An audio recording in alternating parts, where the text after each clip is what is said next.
Halo everyone, bertemu lagi dengan saya di channel Kreatif Akademi Indonesia, channel yang bahas seputar dunia teknologi informasi, programming, dan juga desain grafis. Dan di video kali ini kita akan bahas yang namanya UI dan UX design. Jadi pertanyaan yang umum yang sering kalian tanyakan, terutama bagi pemula yang baru belajar UI UX design ini, yaitu apa itu UI, apa itu UX, bagaimana cara kerja mereka, apakah UI dan UX itu sama, lalu tools yang digunakan apa, lalu tujuan dan fungsinya untuk apa gitu ya. Jadi banyak sekali pertanyaan-pertanyaan yang umum yang sering kali dipertanyakan. Jadi di video kali ini kita akan bahas secara lengkap, padat, dan juga singkat mengenai apa itu UI, apa itu UX. Gak usah banyak bicara lagi, let's get started.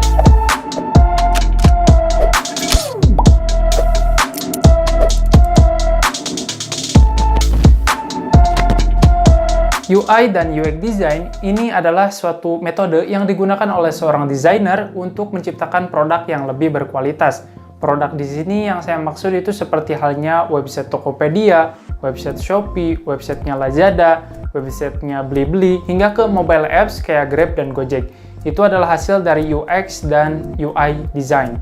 Jadi pada awalnya itu nggak ada tuh yang namanya website jual beli online, website kayak ojek online, itu nggak ada. Karena berdasarkan pemecahan masalah lewat UI dan UX design, maka terciptalah aplikasi-aplikasi tersebut.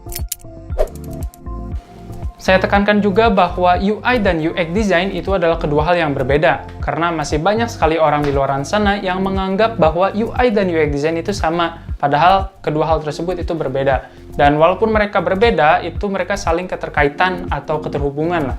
Jadi UI design yang baik itu didukung dengan UX design yang baik pula, dan UX design yang baik itu didukung dengan UI design yang baik pula. Seperti halnya kaki kalian lah, kedua kaki kalian. Jika salah satunya itu nggak ada, maka mungkin jalan kalian akan pincang, sehingga ya nggak akan beroperasi dengan semestinya. Seperti halnya juga UI dan UX. Jika seandainya UI-nya buruk, maka ya UX juga bakalan terimbas buruk. Seandainya UX kalian juga buruk, UI design kalian mau sebagus apapun tetap aja jelek. UI design atau user interface design itu lebih kepada bagaimana seorang desainer membuat satu tampilan produknya itu menjadi enak dilihat. UI design ini juga berperan sebagai penghubung antara pengguna aplikasinya dengan produk digital yang akan kita buat nantinya. Ya namanya juga UI, user interface ya, user interaction. UI design ini juga lah yang menangani pembuatan yang namanya style guide. Apa itu style guide? Jadi manfaat dari style guide ini cukup banyak sekali ya. Yang pertama ini sebagai panduan sehingga menjaga konsistensi ketika kalian membuat satu produk digital. Untuk sebagai contoh, saya ambil websitenya Shopee dengan juga aplikasinya Shopee. Di mana kedua aplikasi tersebut, kedua platform tersebut, Shopee itu pasti menggunakan warna orange, icon yang sama, typography yang sama. Pokoknya dengan style guide ini menjaga konsistensi dalam pembuatan suatu produk. Lalu yang selanjutnya di style guide ini juga harus mampu mencerminkan visi dan misi perusahaan dan juga citra perusahaan. Sebagai contoh, saya ambil warna. Kalau kalian melihat warna hijau, pasti kalian identiknya dengan Tokopedia, Grab, Gojek, dan lain sebagainya. Kalau kalian melihat warna orange, ya pasti kalian akan identik mungkin dengan Shopee. Ya itulah yang dinamakan dengan konsistensi, sehingga membangun citra konsumen kalian atau pengguna kalian terhadap aplikasi atau produk yang kalian buat. Lalu yang selanjutnya itu sebagai kitab panduan. Jadi jika seandainya produk kalian ingin dikembangkan, dengan adanya style guide ini mempermudah dalam pengembangan tersebut. Selain itu juga, jika seandainya di perusahaan kalian ini membutuhkan karyawan baru untuk mempercepat proyek kalian, dan kalian itu nggak punya waktu untuk mengajari mereka bagaimana visi dan misi perusahaannya, bagaimana icon yang digunakan, dengan adanya style guide ini cukup membantu mereka. Jadi kalian tinggal kasihin aja style guide-nya, biarkan mereka yang mempelajarinya sendiri. UI design ini juga harus mampu mengembangkan solusi kreatif ketika menghadapi suatu permasalahan. Dia juga harus mampu mengembangkan cara-cara baru dalam melihat suatu permasalahan, atau yang biasa disebut dengan brainstorming. Jadi kunci utama dari UI design ini lebih kepada tampilan atau visual design yang dilihat oleh penggunanya secara langsung. Karena visual design yang bagus itu dapat saja mempengaruhi kepuasan dari penggunanya. Dikarenakan kunci utama dari UI design ini adalah tampilan dan juga visual, maka UI design ini harus mampu membuat satu tampilan produknya menjadi enak dilihat dan juga interaktif. Dan tak hanya enak dilihat, UI design ini juga harus mampu membuat suatu tampilan produk yang mudah digunakan. Jangan sampai pengguna produk kalian nantinya malah merasa tersesat ketika menggunakan aplikasi kalian. Yang tadinya pengen memecahkan suatu masalah di aplikasi tersebut, malah menambah masalah. Nah, jadi setidaknya pemahaman mengenai dasar desain grafis itu harus dimiliki oleh seorang UI designer, karena hampir semua komponennya itu sama. Kenapa harus mempelajari dasar desain grafis dulu sebelum kita membuat suatu UI desain yang bagus? Karena dengan kita mempelajari dasar desain grafis, kita itu akan lebih mudah dalam membuat style guide misalnya nantinya. Contohnya pemilihan font, terus penggunaan layout atau tata letak, hingga pemilihan warna yang baik. Karena di dalam dasar desain grafis itu ada yang namanya pemilihan warna yang baik. Ada analogus, contohnya ada complementary, ada triadic, dan lain sebagainya. Dan kabar baiknya, di channel ini kita udah punya pembelajaran mengenai dasar desain grafis untuk pemula. Jadi kalian tinggal kunjungi aja playlistnya, ya mungkin kurang lebih 1 harian juga udah beres kok kalau ditonton. Oke, kita kembali lagi ke topik. Jadi komponen dari UI design ini yaitu ada button, ada input box, lalu ada warna, ada layout, ada typography, dan lain sebagainya. Pokoknya elemen-elemennya itu nggak jauh berbeda sama desain grafis. Jadi komponen-komponen tersebut itu disusun dan ditata dengan berfokus kepada keindahan dan kemudahan penggunaannya, sehingga membuat pengguna produk kalian itu merasa puas dan nyaman menggunakan produk kalian. Berbicara mengenai kepuasan pengguna atau pengalaman pengguna, itu tak lepas dari yang namanya UX design. Jadi jika seandainya di UI design itu lebih berfokus kepada membuat tampilan yang enak dilihat dan juga mudah digunakan, di UX design ini lebih kepada bagaimana membuat suatu arsitektur produk yang akan kalian buat nantinya. UX design ini meliputi bagaimana membuat suatu produk yang dapat memecahkan masalah user tersebut atau pengguna tersebut dengan menyediakan berbagai fitur-fitur yang disediakan oleh produk kalian nantinya. UX design ini meliputi bagaimana pembuatan struktur desain, sitemap, lalu navigasi antar kontennya mau seperti apa, konten yang mau disajikannya itu bagaimana, dan juga elemen interaktif visual lainnya, sehingga menciptakan pengalaman pengguna yang menyenangkan dan juga bagus. UX design ini juga meliputi bagaimana layoutnya, copywritingnya mau seperti apa, terus konten-konten yang mau disajikannya seperti apa, sehingga di layout, diletakkan dengan sedemikian rupa yang akan menghasilkan pengalaman pengguna yang luar biasa. Jadi UX design ini adalah suatu proses pembuatan suatu produk melalui pendekatan pengguna. Kenapa harus dengan pendekatan pengguna? Nggak sesuai keinginan desainernya, nggak sesuai kekuatan atau kemampuan desainernya, ya karena yang menggunakan aplikasi itu adalah orang banyak, bukan seorang desainer aja. Jadi jika seandainya cuman seorang desainer aja, tanpa adanya pendekatan pengguna, ya mungkin aplikasinya nggak dapat memecahkan permasalahan penggunanya. Karena UX yang bagus itu adalah UX yang mampu memecahkan atau memberikan solusi untuk memecahkan masalah penggunanya. Maka dari itu, penting bagi seorang desainer untuk memahami penggunanya, dari mulai profilnya seperti apa, kebutuhannya bagaimana, terus pain point-nya apa, motivasi dan tujuan dari penggunaan aplikasi itu untuk apa, sehingga nantinya akan menghasilkan produk yang sesuai kebutuhan penggunanya. Pokoknya seorang UX designer ini harus kepo ya, harus pintar mencari data, karena nantinya akan bergelut dengan data. Fungsinya untuk apa? Yang pertama itu memudahkan, yang kedua itu bisa juga untuk menyederhanakan suatu proses, lalu yang ketiga itu memecahkan permasalahan bagi penggunanya. Jadi untuk mendapatkan hal tersebut, seorang UX design itu harus mampu melakukan yang pertama user testing, lalu user research, lalu dibuatlah yang namanya user journey, lalu customer persona, hingga ke pembuatan yang namanya wireframe dan juga prototype. Mungkin kebanyakan orang dari kalian masih nggak familiar dengan istilah-istilah tersebut. Mungkin aku akan coba jelaskan di video selanjutnya supaya video kali ini nggak terlalu panjang.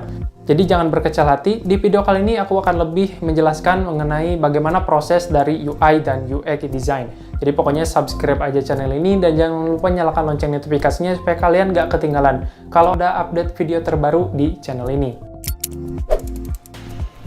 Jadi seperti yang aku katakan di awal, bahwa UI dan UX design ini harus mampu memecahkan permasalahan penggunanya. Jadi step yang pertama, itu kalian harus cari tahu dulu apa masalahnya, apa kendalanya, mengapa kalian harus bikin produk itu. Karena jika seandainya kalian nggak tahu apa kendalanya, apa masalahnya, lalu produk apa yang kalian buat? Nggak jelas. Oke, untuk studi kasus mengenai pemecahan masalah lewat UI dan UX design ini, saya mengambil contoh seperti shopee.co.id atau website jualan online. Kalian bisa ambil contoh website apapun itu. Jadi pada awalnya, Shopee ini nggak ada. Tapi berdasarkan UX research, berdasarkan UX design, mereka menemukan masalah terhadap beberapa orang, di mana jika seseorang pengen berbelanja, maka mereka harus mendatangi toko dulu. Apalagi sekarang, dengan adanya virus corona, diharuskan setiap orang itu nggak boleh keluar rumah terlalu lama dan terlalu sering. Nah, maka dari itu, adanya UX design ini dia melakukan research, dia melakukan penelitian gimana jika seandainya berbelanja itu cukup online, cukup diam di rumah menggunakan teknologi yang ada. Nah, maka muncullah website yang namanya Shopee. Jadi kalian nggak perlu lagi keluar panas-panasan, banjir-banjiran, macet-macetan untuk membeli suatu produk, mendatangi suatu toko.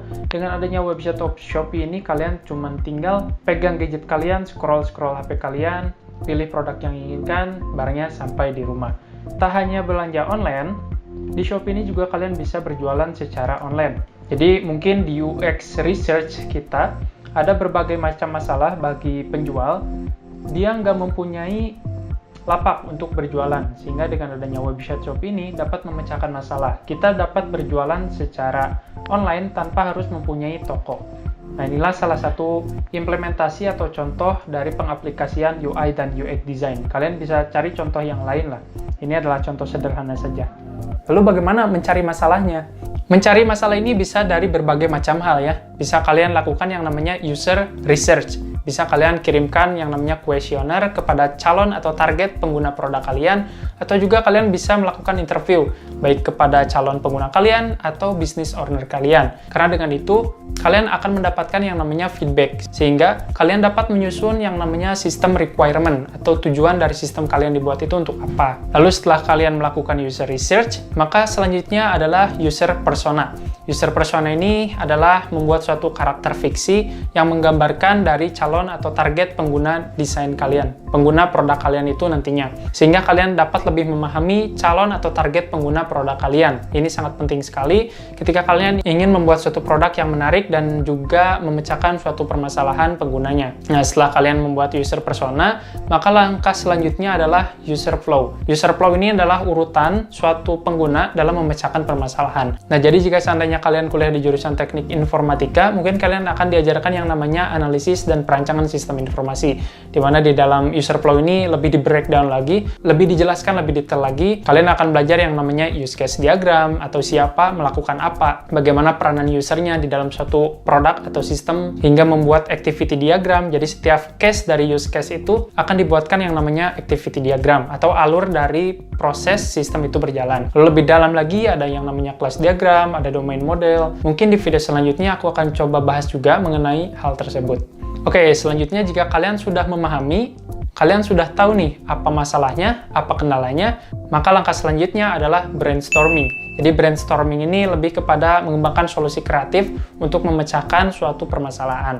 Kalian bisa lihat referensi dengan website kompetitor kalian. Jika seandainya kalian pengen website misalnya, bisa kalian lihat websitenya Lazada, Shopee, Tokopedia jika kalian ingin membuat suatu produk online shop misalnya. Jadi brainstorming ini juga adalah tahapan di mana style guide-nya ini dibuat. Bagaimana pemilihan warnanya, bagaimana pemilihan fontnya, terus layoutnya mau seperti apa, ikonnya mau bagaimana, dan lain sebagainya. Dan jangan lupa perhatikan yang namanya UI trends. Jadi jika seandainya produk kalian itu dibuat untuk anak muda atau anak zaman now, ya maka jangan buatlah UI design yang udah jadul, karena gak bakalan tertarik, karena pengalaman penggunanya itu akan buruk.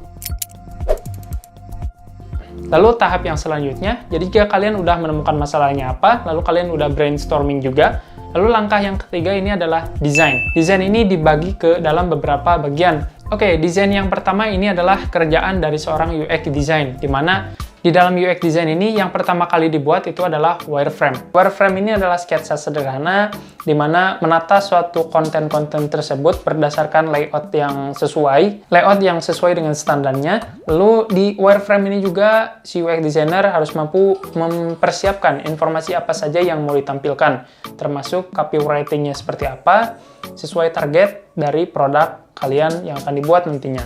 Lalu setelah membuat wireframe, jadi langkah selanjutnya adalah membuat sitemap, user flow, navigasinya mau seperti apa, sehingga dengan begitu kita dapat melihat scope atau seberapa luas dari sebuah project yang akan kita buat nantinya. Lalu desain yang kedua ini adalah tugas dari seorang UI designer, di mana yang pertama itu adalah mockup, membuat mockup.